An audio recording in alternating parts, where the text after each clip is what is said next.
Everyone, hi, good evening. Bruce Muffson, LCSW, Sunridge of Nevada, coming out with another live stream tonight. Tonight's topic is going to be about grief and loss. We got some comments. Hey, where are you, Bruce? Is everything okay? What's going on? We had to take a hiatus for a few weeks, but we're back. Okay, so just letting you know, tonight's going to be about grief and loss. In 2 weeks, May 20th at 5:30 Pacific Coast time, we'll be doing our next training, which we were going to do at that time, on fathers, the importance of fathers, how to be a better father, things to look at regarding that kind of issue. So please, you know the details by now. It's $10 for the training. Be done through PayPal. Send it in.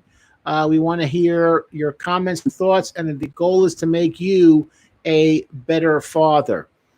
Tonight's topic also is interesting to me because it segues so much into what goes on in how we look at things and how we look at grief and dying.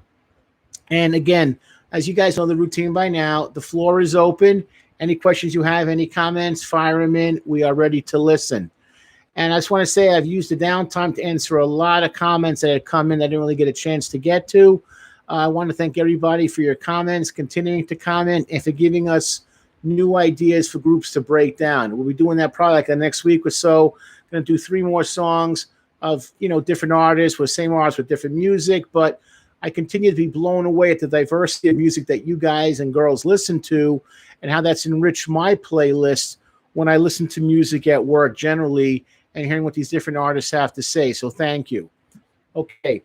Hello from Chile. Hey, thank you. We're getting a lot of comments from South America.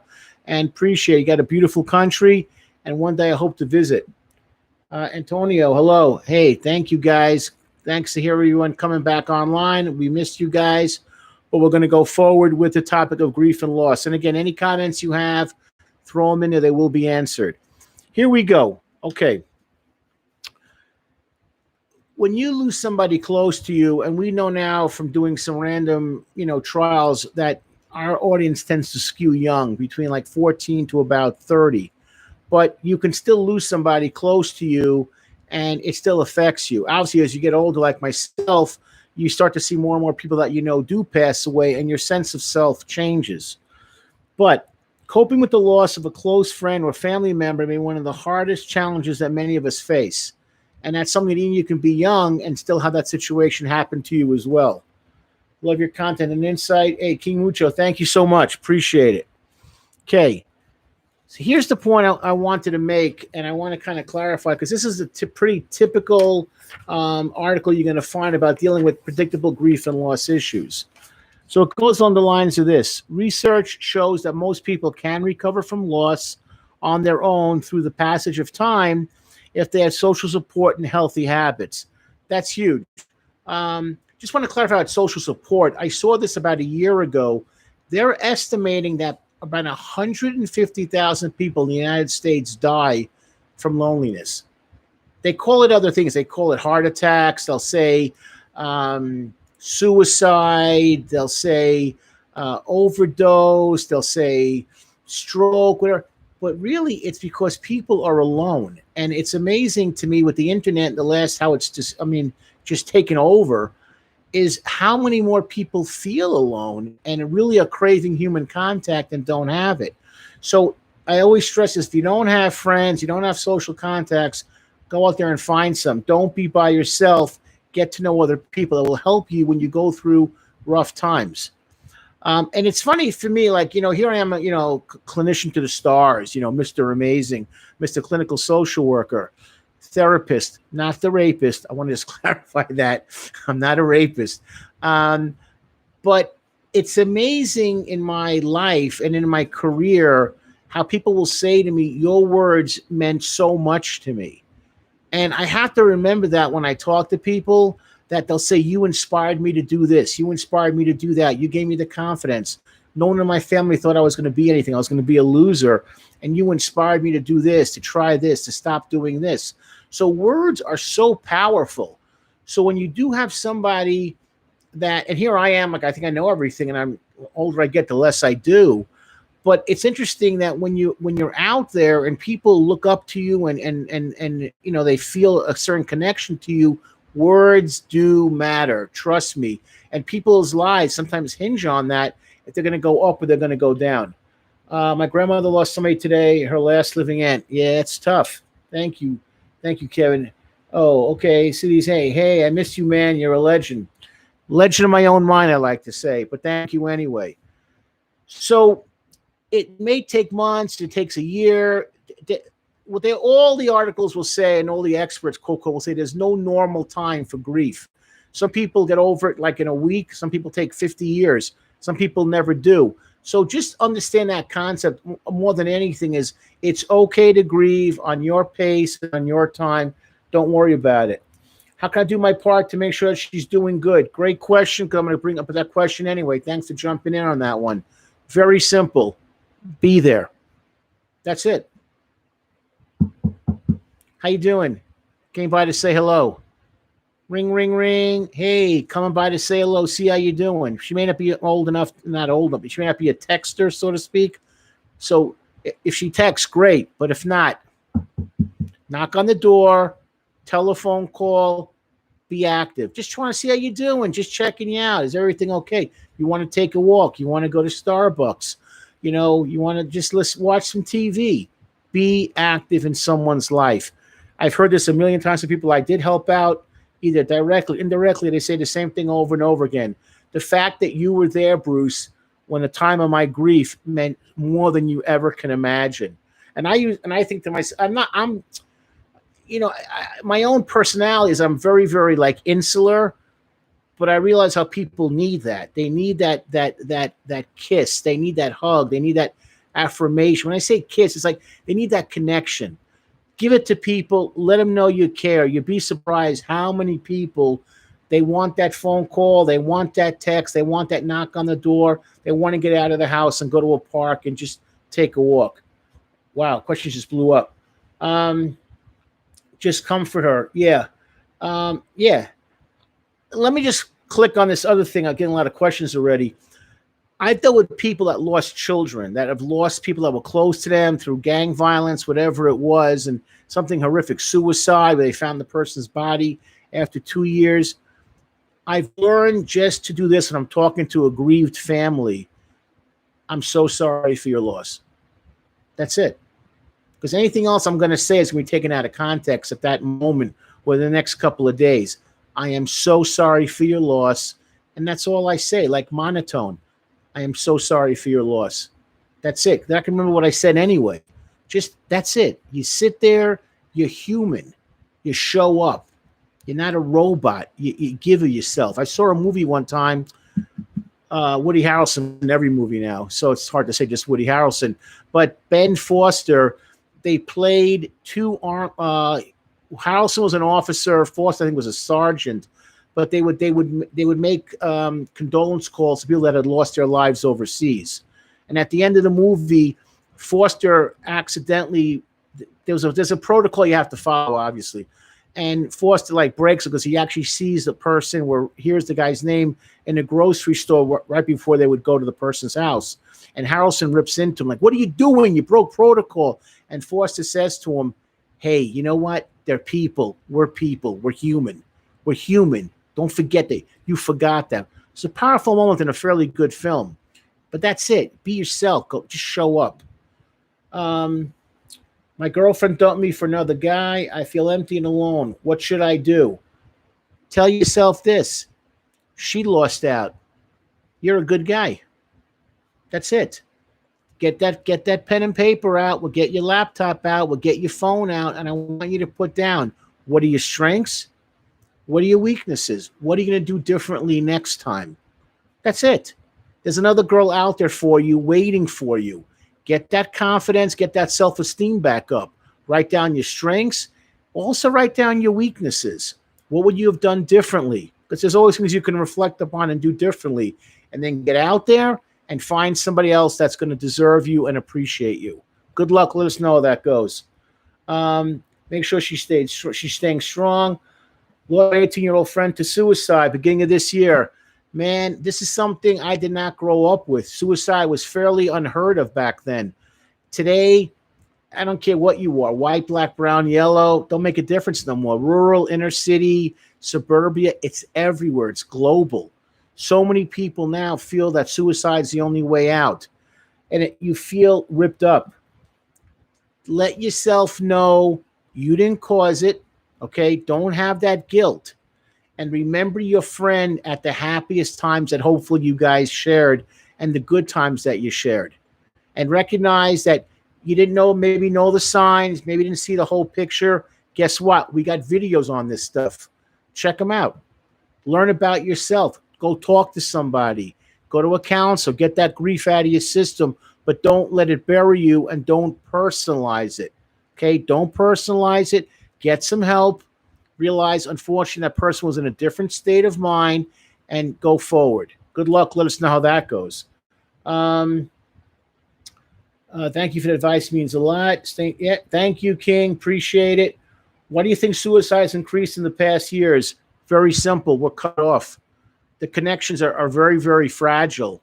If your self-esteem is determined by how many likes you have or negative comments that people make about you or haters, and that you're that influenced by, and people are, I mean, quite frankly, they are, you don't have that social strength, that social inner core, you shrug that stuff off. I get hater comments, not fairly often, thank God, but I do get them from the site. I write back, thank you for watching and commenting, and I move on. Doesn't personally attack me. But today it's a different set of relationships. You go dating online, you go shopping online, you go order stuff online. That connections are not there, they're frayed. And we don't have that ability to connect with each other like we used to. And when you're behind a wall, you can hurl all kinds of grenades if nothing's going to hit you back. That's the difference. Hope that clarifies that. If I push away the only girl I ever loved and haven't talked to in years, should I try and reach out? I still love her. Give it a shot. What do you got to lose? But you know what? I wouldn't just say do a text. I'd like to see things a little bit more formal, a letter. When you put something down on a letter, it takes people by surprise, or a phone call. I wouldn't necessarily meet the person in public or in person. See what the letter, what response you get. See with a phone call, what kind of response you get. And if it's not going to happen, accept it and move on. It's not going to happen. That's okay. Hey, Bruce, good to see you back at it. Thank you. Hey, Triggered Honda Boy, thank you. Yes, we had to take a hiatus, couple of weeks, did some downtime. We're back. We're back in the saddle. I'm going to keep on coming back with more action. No problem. I feel like we think if the person connections can be placed with online ones, it's really not the same whatsoever. It's not the same. It's like Diet Coke and regular Coke. When you have a connection with somebody and you're there, it makes a world of difference. I get it. I'm not knocking the internet. Listen, we couldn't have done this 10 years ago, but there got to be a point where you make that connection. One of the things that my agent / producer and I have talked about is that if the numbers continue to go down with the virus, obviously, we want to do something maybe this summer at a local park here in Vegas, because we've gotten about 10, 15 people to say, hey, I'm in your area. I'm in Vegas. I want to come meet you. We want to meet you guys. It's great to do the stuff with the live streams and the comments, but we want to go to a local park. I'll bring a couple of cases of water, cold. It's pretty hot here already.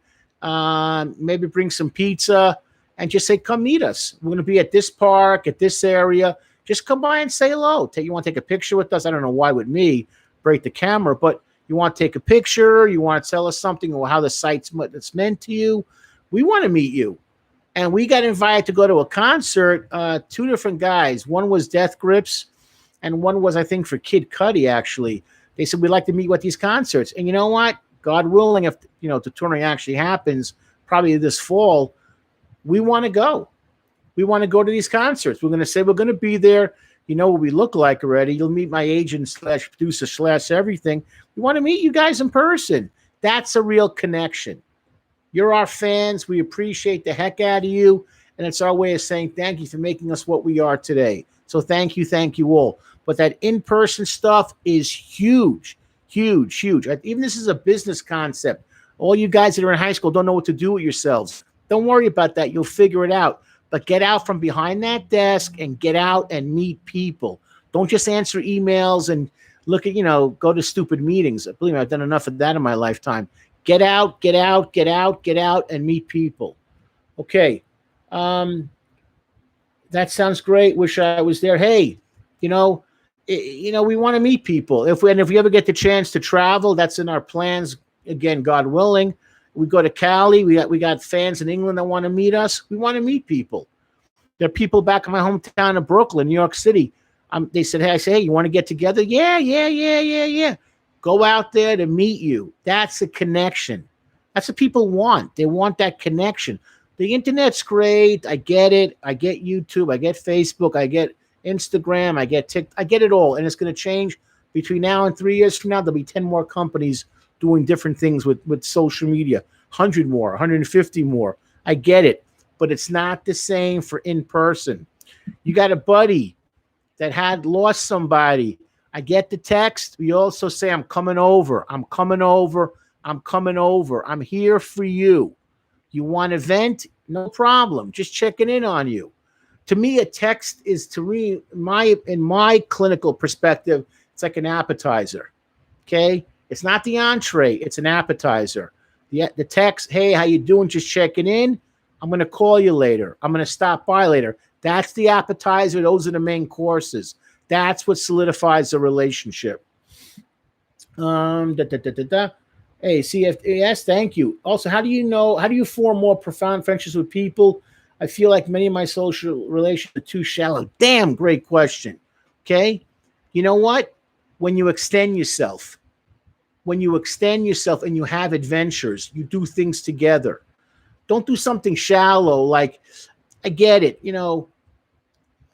I'd rather, and I get people will say, like, I bond over video games. I get that stuff. But I'd like to see you do it in person. Play the games, meet the person. Have an adventure, have an experience. What groups of people statistically are very, very close to each other, more than any other, say, professions? Think about it. Policemen, let's say law enforcement, okay? Law enforcement, coal miners, although that profession's disappearing, soldiers, okay, and athletes, okay? Why? Athletes not so much because the money has changed a lot of stuff, but years ago, athletes. But why? Why? Because you're doing something together as a group. You're having experiences as a group. Why do guys 40 years later to get together in a high school reunion? It's like, man, remember that game against West Side High? And you blocked and I ran around the end and we scored and we won the game in overtime. Yeah. Remember the time we were in battle and it rained for 3 days straight and we couldn't get a fire going and we were shivering and the enemy attacked and we were screaming and we got through. Yeah. Remember the time we were digging coal and it caved in and we were stuck there for 4 hours and there was no light and we were all praying that we should come out of it? Yeah. Remember the night we were on a call and the baby was dying and we did the Heimlich and we got the chicken bone out of her lung and she lived and the parents were screaming. Well, there was that riot that we were involved. Experience. Do things with people as an experience. That's how you have real friendships. Shared solidarity. That's what happens. Make life intense, not vanilla. Hope that answers that question. Makes a lot of sense. Yeah, that's it. And I hope, see if there's it. Hope that really helps give you something to think about and put it in. Have experiences with each other. That's it. How do I help my friend with addiction? You might have an eating disorder. That's what you do. Hey, you're my friend. Is everything okay? Are you having a problem with eating? Lay it out there. We're so afraid sometimes to say the truth because it's like, oh, there's a taboo. I've learned to bring everything out in the open. Hey, you're my buddy, you're my friend, but you have an eating problem? You have an eating disorder? What's going on? And that person is like, for the first time, someone's calling me out. Someone's being honest. We've had people email us to say things like, oh, I'm on top of my game. No one knows. I can hide this. I got this addiction issue, or I'm doing this, I'm doing that. Nobody knows. Well, what do we write back? The person that you're fooling is yourself, because everyone else at work knows what's going on. You think you're fooling everybody. The only person you're fooling is yourself. And the day you wake up and realize that is the day you'll finally start to grow. That's all. Capital Steez Eval Love. It shows this depression even more in detail. Cope, watch our video, man. We broke it down. That was one of ours. And that's when I got to really like and really admire Capital Steez. Check it out. That was a great video, great song. And I became a fan of his. I mean, I had heard of him now because I'm more involved in rap than I ever was, but I didn't know the intensity of his lyrics. Great song. We've done another one of his songs. Check it out, please, and let us know what you think. But a great artist. Absolutely. Would you recommend the use of psychedelics in a controlled environment, people, as a way to strengthen bonds? No, because I don't care what a controlled environment. It's not going to be safe. The VA is using psychedelics in a very limited form in very, very controlled settings, meaning there's professionals in the room, there's fail-safe protocols to follow. You got to be super careful. And I'll say this again, because I've said this before with psychedelics, because I've seen the damage that can very, very easily do. You may hit the sun, okay? You may fly and hit the sun. You're going to crash back on Earth. And you're never the same on re-entry. You may just touch the sky, excuse me, while I kiss the sky, to quote Jimi Hendrix. But when you come into re-entry, there's no triggers, there's no safeguards, there's no brakes, and you hit hard. And you don't come back from that.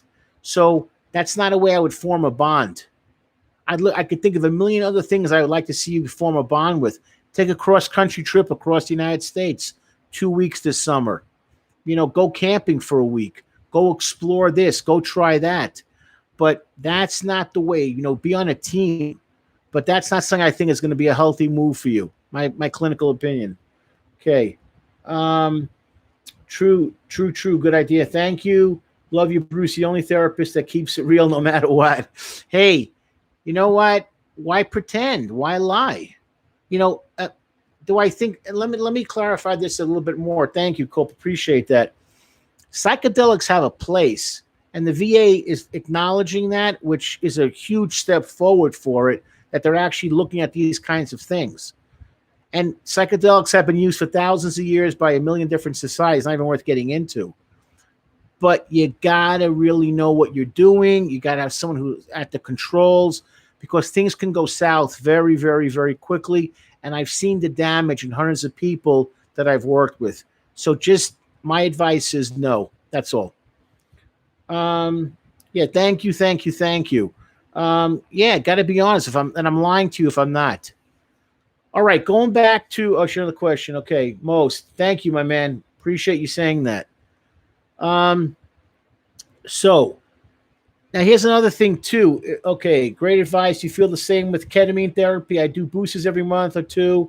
Kept me stable on a macro level while my meds are more micro. Okay, I get it. I know what ketamine therapy is. Again and again, I really, really hope, MD, that you're getting it through a licensed professional, that it's in an office setting. You're not doing this on your own. It's not randomized. You're not with people that couldn't pass ninth grade chemistry. Just want you to be careful what you're taking, because those things have such potential for damage to your brain that I just want to make sure you're in a good place. Be very, very, very, very careful what you're taking, where you're getting it from. If it says the word China on it, run, because there's a lot of stuff coming at it that's very, very dangerous and not regulated at all. Okay. Hope that answers that question for you, MD. By the way, I think you should analyze Brockhampton's new track, The Light, Part 2, mental health and job opening up as father. Damn, wow. I did not know that. Yeah, we did Brockhampton in the past. Great group, very powerful. Yeah, open to doing more Brockhampton. Absolutely. I did not know about Joba's father. Sorry to hear that. Set setting, yes. My psychiatrist. Okay. No, thank you. Okay, I feel a lot better then. Yeah, make sure licensed professionals, nurse, doctor, therapist if needed. Just very, very controlled, very, very carefully done. Everything is measured to the milligram, and that you're safe. Glad to hear that. I'm glad it's helping you. Good. Good, good, good, good, good. Hampton is great. Yes. Great group. I mean, we did them, blew me away. These young guys, how they formed, how they had their own collective. You understand that, guys? That bond. That's what impressed me about Brockhampton when I watched them, about the 15 or so guys that make up their group. There's a bond that you can sense it in the interviews. There's a connection. And you only see that when you go through shared experiences of trial and error, of good and bad. And they've had a lot of things happen to them as a group, both good and bad.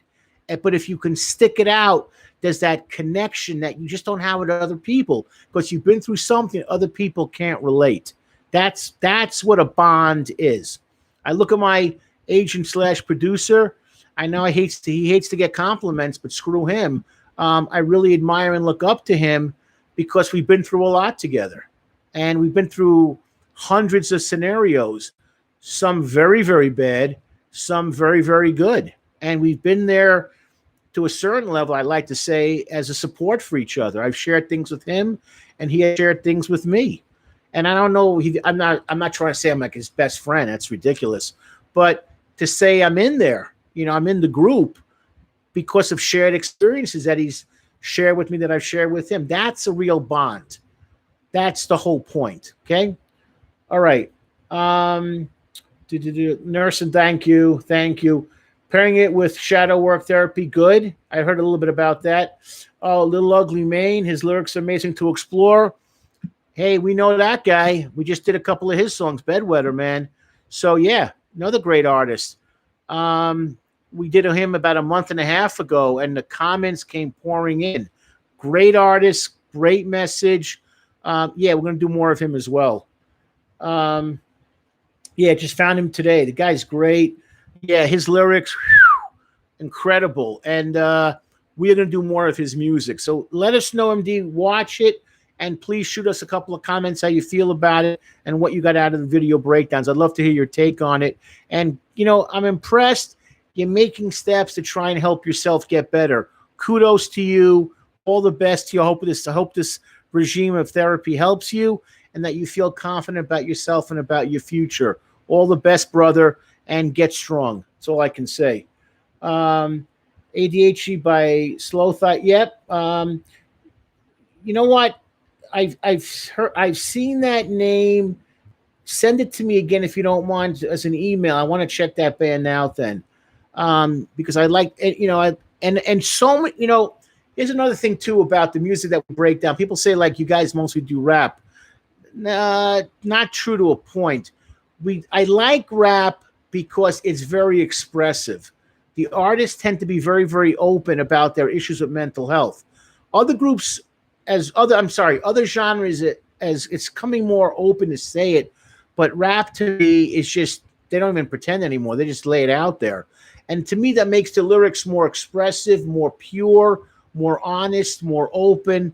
And it's more, you get more to break down, so to speak. It's real life. And I think rap does a really good job of all the genres of really kind of capturing that. So, but we cover all music. I mean, anything that's out there, we're not afraid to try this group. We've done psychedelic rock. We've done emo. We've done rap, rock, country. Hey, if it's out there, we're going to do it. True. They're not scared of hiding the truth and the real. Yes. Danny Brown, be interesting. Another winner. Thank you, Nay. Appreciate it. Yeah, another one. And thank you so much. It's been almost 4 years since my suicide. God damn. You know what? That takes guts to do that. It's almost a second full-time job. How my ups and downs, reaching my 30s has me in a down, but I'm trying. Peace. Hey, thank you. That's all I'm going to say to you. I'm not throwing a gang sign out here. I'm just being honest, man. That's my heart to you. Peace, love. Seriously. I'm not trying to be sarcastic or be jerky about this. Really, my heart goes out to you, and peace and love. And I hope you find happiness in your head. Good for you. Takes a lot of guts to do that. And thank you, Nate. Danny Brown will be interesting. Okay, I'm gonna write him down. Hang on one second. And I love the diversity you guys bring us. I really, really appreciate it. Keep on shooting us. The artists open to it. Okay. Peace to you. I'm rooting for you. Thank you for saying that, Jangles. Appreciate it. Okay. So now here's something I want to bring up. Now here comes the reality check. What if your relationship with the deceased was difficult? This is another dimension. It may take some time and thought before you are able to look back on the relationship and adjust to the loss. 100%. And I'm going to talk about that when I finish this article, because I got so much to share about when things don't go well with people in your life and they pass away, as everyone eventually will. How do you cope with that? Okay. Now, when you move on, they give you some tips, which are pretty standard, nothing really amazing. Talk about the death of your loved one. Accept your feelings from sadness, anger, even exhaustion. It's finally over. I'm not changing my dad's diapers. I'm not giving him a shower when he soils himself, when he's disoriented. 2 hours each way to the nursing home that I could barely afford. It was draining me financially. He didn't prepare for his illness. It cost me $150,000. The care was substandard. He cheated on my mom. Seeing her in that condition with tubes in and out of her, I cried. I sobbed in the room of quiet. It was horrible. Seeing my friend waste away from cancer, it's more than I could bear. I love that guy. He's gone. Go to a gangland funeral. What am I doing this for? I'll retaliate. They'll retaliate. Where are we going? Yeah, you feel all those thoughts. So you have, accept your feelings. Accept your feelings. It's okay to feel the way that you feel. All right. Take care of yourself and your family, kind of standard common sense. Reach out and help others dealing with the loss. Okay. Sharing stories, listening to your loved one's favorite music, make a big difference. And remember to celebrate the lives of your loved ones. Reaching out, let me clarify something about Judaism. Orthodox Judaism, we do 7 days of mourning. Why? And we have a 30-day period, and then we have like an 11-month period. Clarify a little bit, a little breakdown. The first 7 days, you're in shock, okay? So you open up your house, essentially, for people to come by and express their condolences. People bring food. You don't play. It's not like there's no music or anything like that. It's just to comfort you. And I've been in plenty of houses of that where people are numb. And you just sit there. And you just say, if it was a good relationship, you talk about the good. And if it was bad, you just say, I'm here. Just here to live. I'm just here. I'm sitting here. I'm sitting here. I'll have a piece of cake. I'll have some soda. I'm here for an hour. Don't worry. I'm fine. People come. People go. I'm not there 24/7, obviously, but they say prayers to give you a chance to cope. We bury the body quickly within 24 hours, and then it's a 7-day period generally. There's some stipulations, but it's a mourning for a week. Fine. After 30 days, there's another ceremony, and after 11 months, you stop saying prayers for the dead person, which you can say 3 times a day, as well as give charity to memorialize the person and let them go like on a higher level up in heaven. That's how we look at it. Every religion has their own way of mourning, but it's important to get a chance to let the person know you're there for them. Be active in the morning. Show up. Phone call. I've called people a year after someone died. Are you doing okay? Is everything okay? Are you right in the head? Want me to stop by? Yeah, I'm stopping by. That's it. Yeah. Hey, man, we're here for you. Bruce, my sister comes home from work drunk. Wow. 3-4 times a week. She acknowledges a problem, but still hasn't changed a thing. Every time I bring up therapy, she gets very bothered. What can I do? No problem. Keep on doing what you're doing. That's it. Yeah. You're the voice of reason. Now, she may never get it through her head until she does something very foolish, like get into a car accident, get picked up for DUI, hurt her head, be taken advantage of in a situation, lose money. You're right. Get medical problems from excessive drinking, get fired from her job. but you're the voice of reason. You keep on doing it and say, hey, I love you, but I'm concerned about you. You're not doing well. Don't lose your temper. And believe me, I know it's easy to do that. And you want to throw something, you want to punch her in the face because you love her. Don't do it. Just be the voice of reason. What's going on? Why are you doing this to yourself? Why? I love you. You're my sister. Why do you want, maybe you should change jobs. Is something happening to you at work?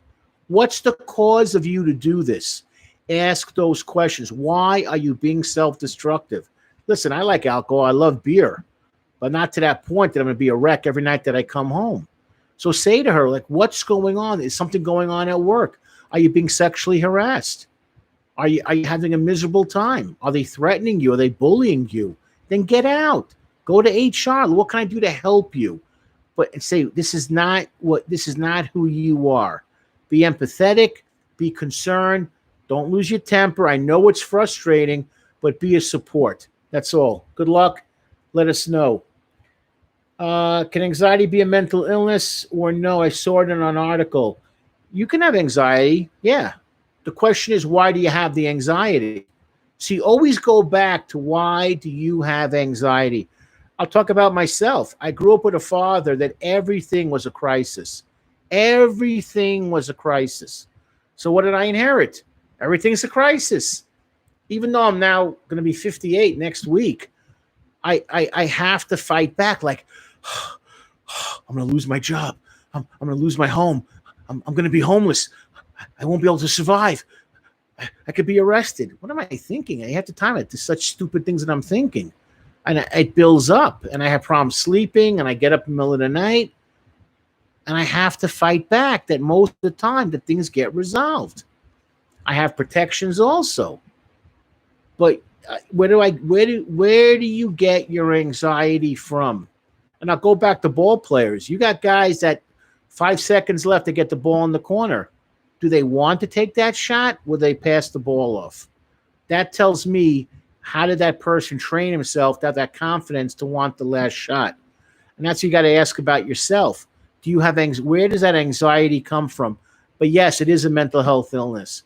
But it's an illness or a disorder, a disorder that you need to trace the roots from. Where did you get your anxiety from? Good luck. Let us know how that goes. Thank you. Hey, no, man. Thank you for having the guts to share. Good luck. I wish you the best. It's a very difficult situation to find yourself in when someone you love is being self-destructive. It's incredibly difficult. I've had it in my own family, and you want to tear your teeth out, frankly.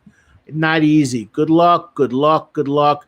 Take my suggestion, see what happens, and hopefully it'll give you some solace that you can move forward and get some answers. But keep on asking those questions. Be a presence in that life of hers and see where it goes. Okay. So, accept your feelings and remember and celebrate the lives of your loved ones. All right. This is important also. I get this a lot when someone will say things to me like, she died of cancer. She was 70. I didn't recognize her at the end. She was shriveled like a raisin. I mean, I've heard all of the variations. Or Alzheimer's. He wasn't the same. The last 3 years of his life, he didn't know who I was. He would kill me. Stuff like that, where he committed suicide at 65. His wife was very, very ill. She died. He couldn't bear to be without her, and he shot himself. Okay, I saw his corpse. I vomited. I screamed. I blacked out. Understandable. He had suffered from diabetes. He suffered from lupus. He was racked with pain. He could barely move. He was in a wheelchair. He didn't remember my name. He was slurring his words. He was drooling. He was soiling himself. I get it. Here's what I don't want you to do. The person that's in that body at that time, that's not the person anymore. It's a shell. There's nothing left. Okay? At that point, there's nothing left of that person. That brain is now irrevocably damaged. The body is now damaged. They're not what they were. Okay? They're not what they were 10, 15, 20, 30 years ago. I don't want you to remember the person as the shriveled up 80-pounder that's just gasping for air and is being resuscitated over and over again. I want you to remember the good times you had with that person. The good times, the good times, the good times. The experiences that you're going to remember. Not what they were when they were no one there anymore. That there's nothing left to work with. Focus on the times that you had with them. That's it. We did a video on a guy that passed away. Very, very sick. And people were talking about his mourning him and his. I said, listen to his music when he was healthier. Listen to his music and remember where you were when you heard that song for the first time. Were you with a buddy? Were you with a girl you liked? Were you feeling good about yourself? And that's like your anthem, your theme for yourself. Go back to when that person was vibrant, when they were alive, not when they're 80 years old and in a wheelchair and they're being pushed around by an aide. That's not how you want to remember them. I've been in those situations too. I nod, I wave my hand. They can barely recognize what I look like. I get it. And you know what? Quite frankly, in about 20 years, I'm going to be in that situation myself. And I'm going to pass away one day. I want people to remember me when I was vibrant, when I was funny. Well, funny most of the time, but funny. And, it was fun to be around. I did something in their lives that was positive. And these videos, that's in a way my legacy. I'm leaving behind this for, perpetuity, that people can watch this stuff and say, wow, I remember him when he was doing this kind of stuff. I remember him when he was in this mindset. So don't get into that. I've had people that wives are passing away because cerebral palsy, just horrible stuff, seizures. I mean, there's so many terrible diseases that you can catch. But remember the person when they were vibrant, when they were fresh, when they were exciting. I get it. We pay our respects when someone's gasping for air or on oxygen, being fed.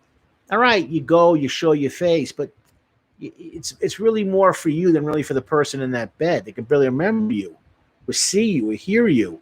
Remember them when they were your young mom and they were chasing you around the room and they were tickling you and you were laughing, or your dad thought you had to swim, or your best friend said, hey, let's go out tonight, man. I want to share some good stuff with you.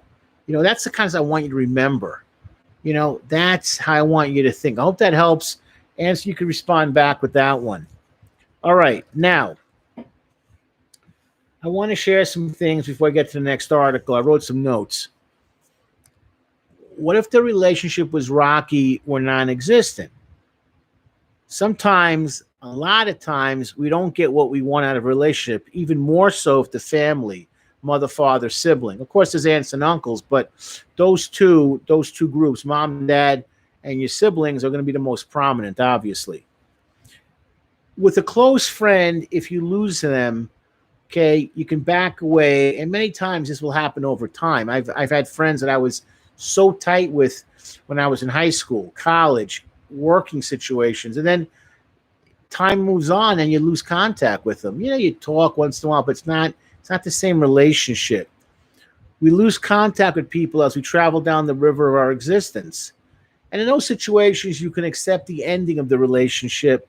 And if it's family, then it becomes a lot harder to quantify. Okay. There's a difference between relationships. You can have a great friend, but you lose track of the guy or her, and you're not so friendly anymore. But that's okay, because that happens as you get older. You move, different job, different situation. You get married, you get divorced, new people, different city. We get that. Okay. Family's tougher because they raised you. They're hopefully a part of your life. Okay. Thank you. What is 72 divided by 9? You got me, Sam. I'm going to say 8. That's what I got. So hundreds, if not thousands of books are written every year, okay, about adult children who had zero relationships with parents or was fractured by drug and alcohol abuse, with domestic violence, sexual abuse. How are you supposed to mourn if you have these kind of problems to work with? Then think about losing someone to suicide and the normal and understandable of anger, guilt, and shame. There are so many complexities with this topic, and it has hundreds, of variations to go from. To me, it reflects even more the need to learn about yourself so that if and when you do become a parent, you become a good one and you don't leave behind wreckage and a mental mess to the survivors. Your ex, your wife, hopefully not an ex, but your wife, your husband, and your children, and the people around you. I finally found the article that I wanted, and it's like, what's it like to grieve a parent you didn't like? The first article I got was from American Psychological Association. This one came from Parenting, and it's by Catherine Pearson. Talks about a woman who lost her mom in 2017. And she said that she hadn't seen her mom in 16 years, was spoken to her in nearly 8. She thought because she was estranged from this woman, her mother, a woman who she described as frequently cruel, she wouldn't necessarily grieve her death. She was wrong. I was under the impression I didn't have the right to grieve because of our strained relationship. She's now 49, told HuffPost. It's actually the opposite. When you have unfinished business with a loved one, grief is unbearable because you aren't able to resolve your issues.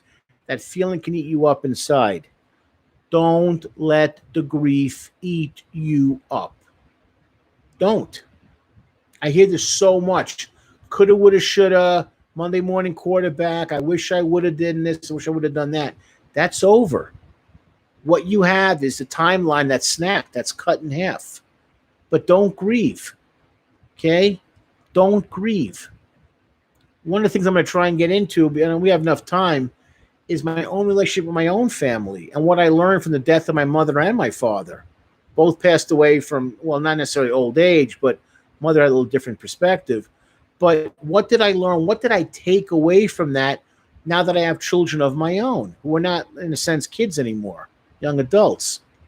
So don't let that grief eat you up if your parents did not give you what you needed and you're internalizing it like, if I would have done this, I would have done that.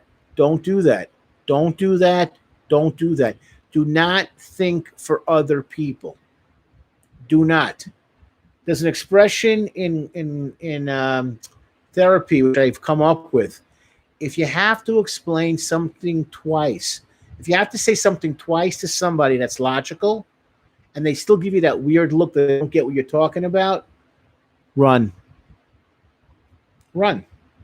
If I'm married to someone and she says to me, I'm pregnant, we need a bigger house. Well, maybe the first time I'm ignoring them, I'm watching a game, I'm getting something to eat. I'm getting bored with my marriage. It's been, 8 months, 9 months, I'm tuning her out. Joke. You don't listen. But that second time someone says something to you, and if you don't get it, there's a problem. I'll use my relationship with my agent/producer. Brilliant guy. He may say something to me about camera angles or how I should present myself or how I should, behave when I'm doing the videos, things to look for. And maybe I didn't really get it the first time, and I'll ask him, and then he'll say it to me the second time. I get it. And I write it down. And then I practice it. And I listen. And I go over to my mind. Did I do the right thing? I don't argue because basically 100% of the time what he says to me makes sense. I don't give him grief. I don't give him problems because I'm listening to what he has to say because it's intelligent. But if someone says something to you that doesn't make any sense, and they're not getting it when you say something to them, there's a problem here. There's a problem here. Daddy, your violence scares me. Mommy, can you please stop drinking? Daddy, can you come home on time? Mommy, why aren't you paying the bills? Like, if they're not giving you logical answers, there's a problem on their side, not on yours. You're a child. Don't eat yourself up. Okay, I lost my mom at the age of 12. Changed my whole life. Honestly, man, I appreciate that you do this much love. Thank you. And you're great. I'm not making you stand up. You got a lot of guts. Yeah. It's hard. I didn't get what I wanted from my father. I wanted a normal father-son relationship. I didn't get that. My father, I realize now, had his own issues of insecurity. I don't know if he necessarily had depression, but lacked a lot of self-confidence. And he didn't give me what I needed. And I used to like, what am I doing wrong? And I realized it wasn't me. It took a long time to come to that. A lot of bad mistakes on my part. He was not capable of giving me what I needed. So was I going to follow in his footsteps when I became a father of my own? Can't think like that. Got to move on. Don't swallow yourself up in grief. Why is it so hard to get out of an addiction? That's the only thing on your mind that takes over you. Because it's comforting. That's the truth. Addiction is comforting. For not a lot of money, you can get high. You know, I live in Las Vegas, and quite frankly, if I want to drive 10 minutes in any direction, I could find drugs. I wouldn't be really that complicated. I know certain areas of the city that are just filled with that stuff. I want to drink. This is Las Vegas. There's like 8,000 places within a mile to get alcohol. And if I want to do gambling, well, you know, I'm in the epicenter of that world. And if I want to overeat, go to Walmart. Go to where they have the rack of all the discount pastries. Not a whole lot of money. You can find an addiction that can take you away. Weed, it's legal now. Smoke shops are everywhere. They got them in places I thought they would never have them. But, you know, hey, and I see the traffic, and they're big.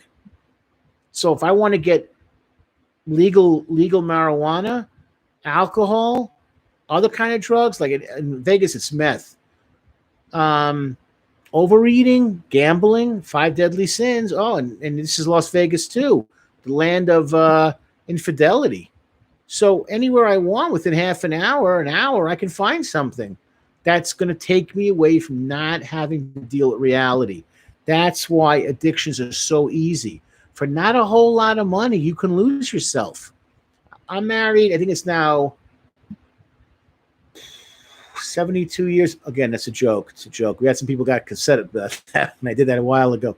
I think it's 30 years. It's going to be 30 years now. But quite frankly, there's hundreds of sites online. You can talk to somebody. I don't know if you're married or not. Even if you're married, they don't really care. Meet people. Oh, yeah. I'm this, I'm that. You understand me better than my wife does. You get me. You can lose yourself very easily. So it's easy because it takes you away from having to deal with the reality of life. That's why I don't blame people who have addictions. I know why you do it. Life is too scary to deal with. And I have to be living in the world of reality every day because I got so much going on in my head. I'm always making lists. I'm too old for putting stuff in my phone. But I write stuff on paper, and I just use it in my back pocket, and I just write a line through when I get it done. But I'm always writing lists. What do I got to do? What do I got to do? What do I got to do? Because there's always another list to come up. That's what keeps people from getting away from addictions is the fear of dealing with reality. I hope that helps, Brian. You know, let us know if that makes sense to you and shoot us a message. But that's the truth. You want to break anything down. That's why addictions are so popular. I don't want to deal with my life. I can't pay my rent. Let me get high. Can't find a relationship. Let me get high. And when I say high, it has so many different connotations to it.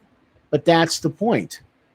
Humble Don, what do you think of antidepressants for taking medications, relieve mental health issues? I believe in alternatives besides medications.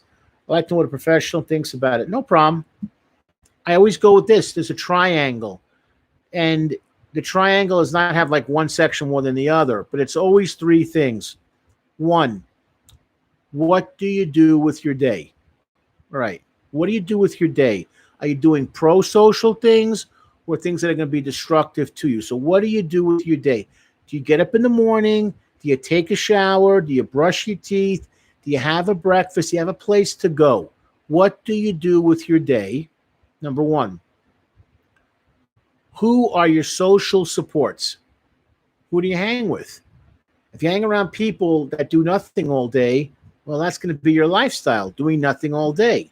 You hang around people that are aggressive and going forward, that will tend to be your life. And number 3, what is your mental health system, which includes a variety of things. Are you seeing a clinical social worker? Are you using medications to help you? Are you learning about yourself? Because you don't have to be on medication unless you have schizophrenia. It's a different animal, unfortunately.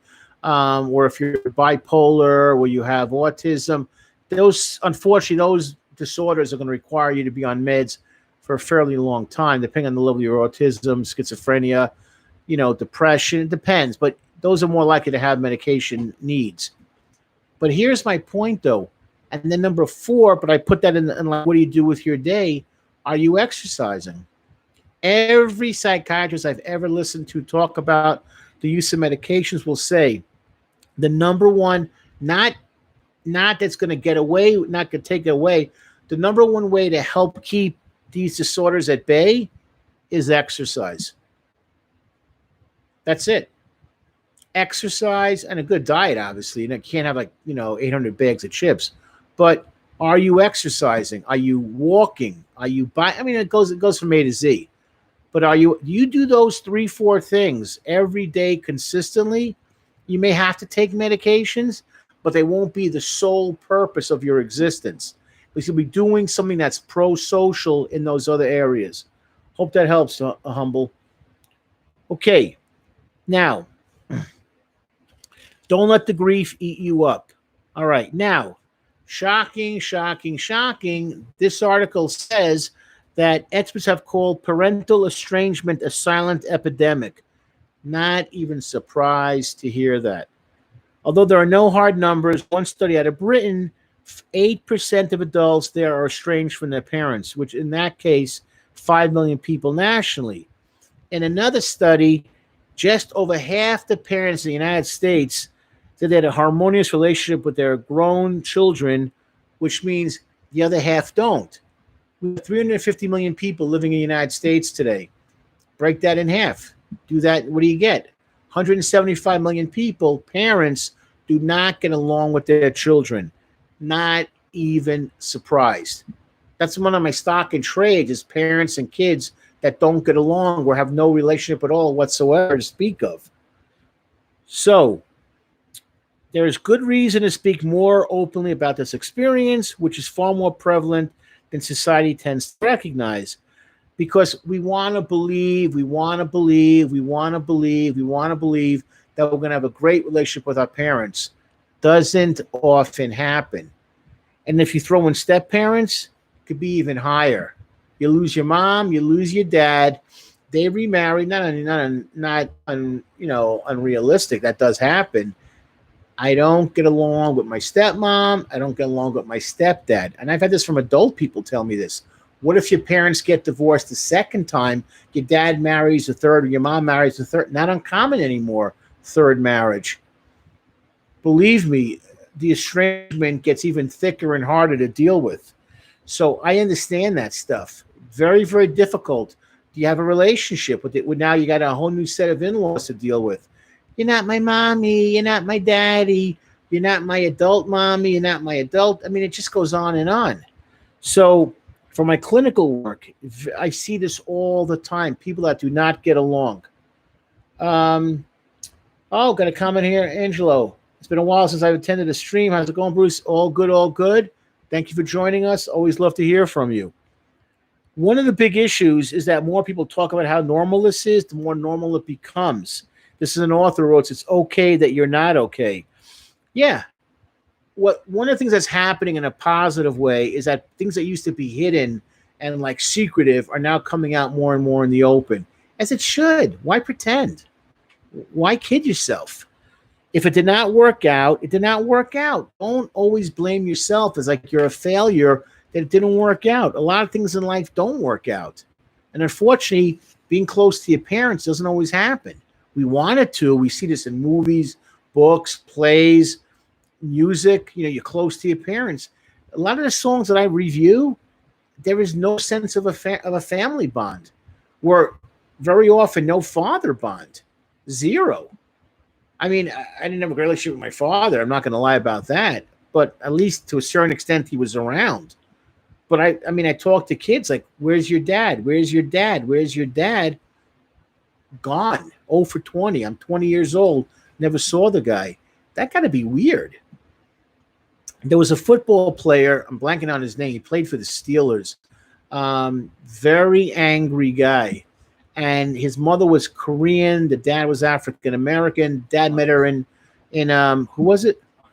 Oh, Hines Ward. That's right. Hines Ward. He said he grew up in a trailer park, that he was beaten up and harassed all the time because his father wasn't around. And his mother was Korean. She couldn't speak English. And he was being picked on because of his complexion and taunted and bullied. Guy was a hell of a college football player because he played at my alma mater, University of Georgia. I went to grad school. His father would show up, listen to this story, when he'd go away games on the bus. You know, that people, fans show up, major college football, and he'd be yelling at Hines, "Hey, talk to me. I'm your father. Come talk to me. Where are you? I'm your father. Okay, I made some mistakes." Hines would just walk on the bus and wouldn't even talk to him. He said, "My mother and I went through hell, and I could never thank her what she did for me because she didn't abandon me the way my father did." The guy had a reputation as one of the dirtiest players ever in the NFL, and every year in Sports Illustrated, he got like most hated player or most dirty player in the league. I think it was dirtiest player. You don't think there's some kind of correlation to that? Happens. I had a kid like Hines Ward. I'd be so proud of him. But the guy wasn't there, and it did affect him. So is he the norm? More often than you think. Things don't always go so well. And we want to believe, so there's this finality. There no longer being any room for repairing a relationship. The person may wish. Think about those. Came from Dan Wolfson. He's a psychologist at a New York City, clinical director for experience camps for grieving children. May wish could have been different. Okay. Sometimes it's not meant to be, no matter what you do, what you don't do. Don't beat yourself up. Don't. Part of the thing I want to do in 2 weeks from now about the father, the training for the father, and I'm recommending everyone just sign up for this. I want you to understand what it means to be a parent and how important it is you do right by your kids so you don't have to go through these kinds of experiences. Last night, I have work to do every night. Came home and I was talking, and I was doing work on the computer. My kids came in to see me one at a time, 2 sons, and they came in to see me to talk to me about what they were dealing with for the day, whatever it was. Was I busy? Yeah. Was it important work? Yeah, to a point. I made time for my kids. I make time for my kids because they're my sons, and I love them. I love them very, very much, and I don't want to be like my father, who was really a bad parent and a bad father to my sister and myself. And I want my kids to say, Dad might have been an idiot, Dad might have been a jerk, but at least he was there for us. He was encouraging us. He loved us. He showed us affection. He berated us when he wanted to get a point across. Not when I say berate, he called us out. He told us the truth. He didn't sugarcoat things. He was honest. He was real, like the guy said. That's it. I'm involved. I'm clearing up all my loose ends. I'm getting older. So when I do die, everything is like, here's the paperwork. Your father left everything behind for you. That kind of stuff. So, yeah. Don't beat yourself up if it didn't go right and you made it. And believe me, kids make an effort. They want to be close to their parents. Trust me. They do. I know this because I've talked to enough kids. They hunger for that relationship. They hunger. That's the right word. Hunger. Okay. So what he's talking about also is they call it integrated grief. What is integrated? That grief never goes away. It won't. Wolfson he says that, he emphasized that point, but doesn't dominate a person's life. I'm still grieving over the death of my mother, who's died now about 25 years ago, 25, 23 years ago. I miss the heck out of her, but it doesn't consume me that I can't go to work, that I can't shower, that I can't, make sure the house is clean, that I'm not paying my mortgage. That's the difference. So integrated means you've integrated into your day-to-day routine, but it's not so all-encompassing. The first month I was ripped up, I'm not going to lie. First year or two, three, think about it all the time. I still do almost every day, but it's not like, okay, I got to get gas today. Like I can't sit in the car for 4 hours. I got projects. I got a boss. If that makes sense, it's integrated. You learn to I call it. It's basically a term of called compartmentalizing. You put it in perspective. Okay, guys, we're almost getting done with the live stream. Got a few more minutes left. Any questions? Fire them in. I'm here to listen. Okay, so you want to get to that point, hopefully, where you're able to get to that point where it's part of you, but it doesn't consume you. Okay, fair enough. All right. Now, I want to close with this last paragraph, and I might do this, I'll bring this back in the topic another time in another topic. When there is a relationship that was draining or hard, there can be freedom or relief when that person dies, and then what immediately comes is the guilt. This is for another commentator, adding that the ancient taboo of speaking ill of the dead is still surprisingly powerful. You don't want to ever say something bad about someone that passed away. It's like, I can't believe it. I feel that way about a person who died, but sometimes it is a relief. Okay. I've done this with clients, with people I've seen for therapy, where I tell them, tell me how you really felt about the person passing away. And they'll say things to me like, you're the first person I'm telling this to, but I hated him. I hated her. It was an SOB, horrible person. It was a terrible Christian, terrible role model. And I'm angry and I'm bitter that he wasn't there for me. He was treating my mother horribly. My mother was selfish. She only thought about her boyfriends and her drinking, and we lived a very hard life, and it was very difficult financially. And I was bullied, and I didn't have the right clothes. My self-esteem was shot. And you're the first person I'm telling this to. And I say, you know what? It's okay. You're being honest. And there's a look of such relief that comes over people's faces when they're finally able to say the truth. I was married to him for 45 years. It was a horrible marriage. He professed to be this, turned out to be this. He had no love for me or my children, and he was very selfish. But I had to pretend because he was revered from the work that he did. He was a doctor. He was a minister. He was a school bus driver. All the kids loved him. He went to synagogue every day. But deep down, he was a monster to live with. Be honest. Be honest. Be honest. Be honest. Okay? And for the first time, they're feeling honest about themselves. And I say, you know what? You're human. You're entitled to your feelings. Okay. You're speaking nothing but facts. Thank you. Hey, thank you, Humboldt. I appreciate it. It's okay. It's okay. Open up, be honest. And I've seen that look a look of relief that they're not going to feel like they're embarrassing themselves or they're they'll say this. I feel like I was a bad Christian, a bad Catholic, a bad Muslim, a bad Jew. Oh my God, so I feel about. You're honest. Why pretend? Why pretend? Get that off your chest. Not everybody in life you're going to meet is going to be stellar. Sorry. Not meant for heaven. It's okay to feel that way. And I want you to understand that. And I'm going to close with this comment unless any more questions are coming. What did I learn from the deaths of my parents? I learned what I didn't want to be as a parent. I learned what I wanted to be as a better parent, a better husband, a better father, a better provider. I saw what my mother went through, which was hell. I wasn't really that impressed with my dad. He didn't really come through in the clutch. Yeah, you can make excuses for everything. Everyone has excuses. But that's all they are, excuses. Ultimately, you got to put your nose to the grindstone and take care of your family. That's it. I don't care what you look like, truthfully. White, black, brown, yellow. I always like to say as a joke, even the aliens at Area 51, someone got to step up. That's why I want everyone to please come to the training in 2 weeks. $10. I mean, you get it. It's a great training. You get me.